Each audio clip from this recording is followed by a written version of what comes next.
Assalamualaikum Ibu. Waalaikumsalam warahmatullahi wabarakatuh. Ih, monggo, lebet.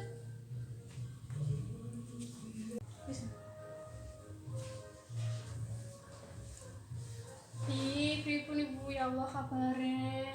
Baik Bu, Alhamdulillah. Nggih, saya Bidan Hida. Kayaknya enten apa nggih, Bu? Oh ini Bu cuman mau tanya-tanya dikit aja. Oh, nggih. Saya kan lagi hamil, Oke. usianya 4 bulan Ibu. Terus mau tanya gizi buat saya, nutrisi yang baik buat ibu hamil umur segini tuh apa aja gitu Bu. Masih bingung kadang. Oh, alam, rikum, nggih. Mangke nggih kalau tutup rene.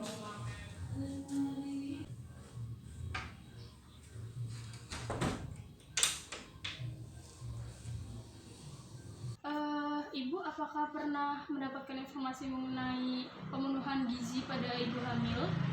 Kalau sudah, informasi apa saja sih Bu yang Ibu dapatkan? Saya paling cuman cari-cari di Google gitu Ibu. Eh, Cuman kayak karbohidrat, mineral, kalsium gitu-gitu. Cuman kan kadang bahasanya saya kurang paham ya Bu. Kadang di situ banyak bahasa ilmiahnya. Jadi kayak saya cuman menangkap sedikit gitu dari maksud yang ditulis. Walah begitu.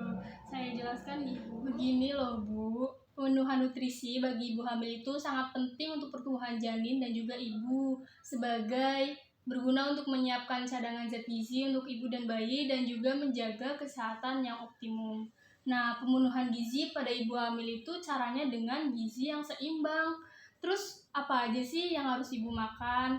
Nah, kecukupan energi selama kehamilan yaitu tambahan energi sekitar 285 sampai 300 kalori per hari nih Bu, atau 2 sampai 3 piring terutama pada trimester 2 dan juga trimester 3. Terus komposisi gizi seimbang itu apa aja sih Bu? Nah, komposisi gizi seimbang itu ada karbohidrat, protein, lemak, vitamin, dan juga mineral. Nah, Ibu tahu nggak manfaat apa aja sih dari komposisi gizi seimbang itu? Gak tahu Ibu. Nah, ya saya jelaskan lagi nih, Bu.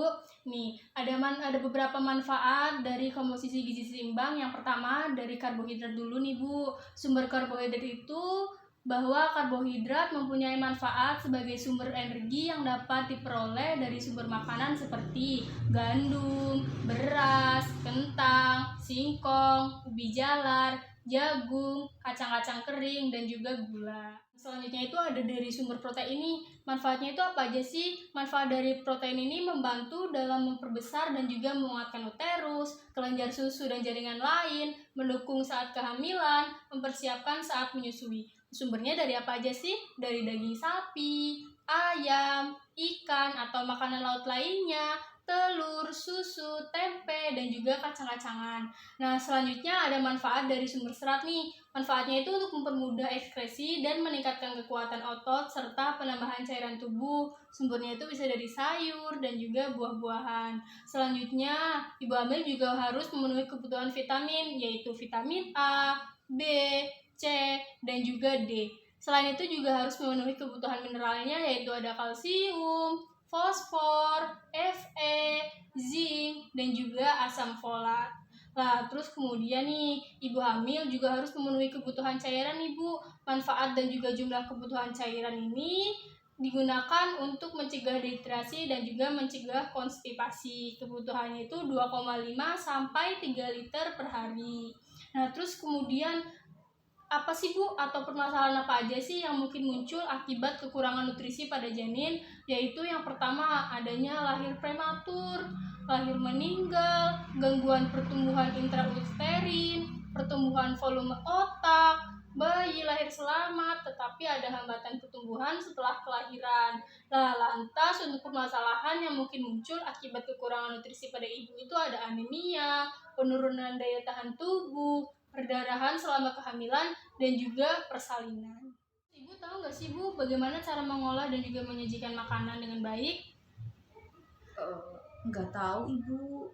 Nah, begini nih Bu, cara mengolah dan menyajikan makanan itu memilih bahan makanan yang masih segar, jangan merendam sayuran yang sudah dipotong terlalu lama agar vitamin B dan C tidak larut dalam air. Selalu gunakan peralatan memasak yang bersih. Memasak sayuran jangan direbus terlalu lama nih Bu, agar vitamin di dalamnya tidak hilang.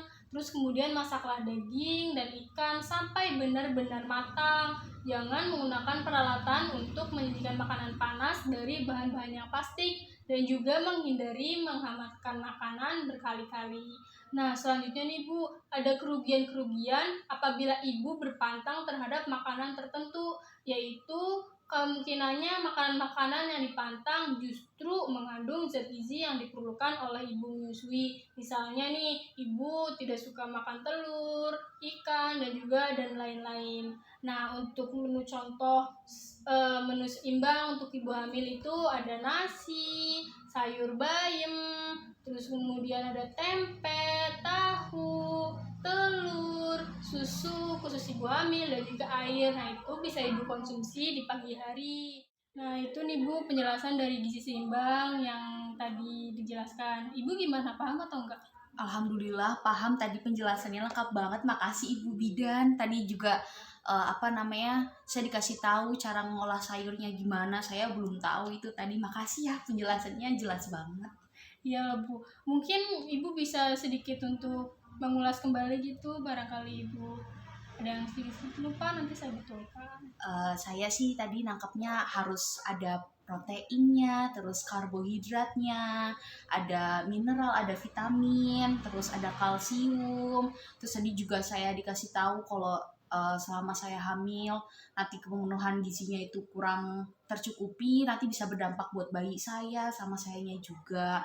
Terus untuk pengolahan buah dan sayurnya juga harus nggak boleh asal-asalan, alat yang dipakai juga harus yang bersih kayak gitu. Terus kalau masak sayur juga jangan kelamaan, nanti vitaminnya malah nggak ada gitu. Ibu, mungkin barangkali Ibu ada pertanyaan yang mau ditanyakan itu seputar gizi seimbang. Alhamdulillah sih nggak ada, penjelasannya jelas sekali, saya langsung nangkep gitu. Oh, seperti itu. Iya Ibu. Saya lakukan pendokumentasian dulu ya Bu. Iya Ibu.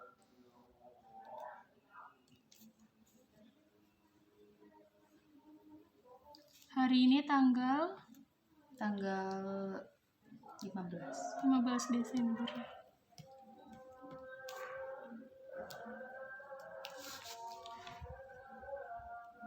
Tindakannya Penkes nih Bu. Nggih. Penkes mengenai gizi seimbang pada ibu hamil dan juga janin.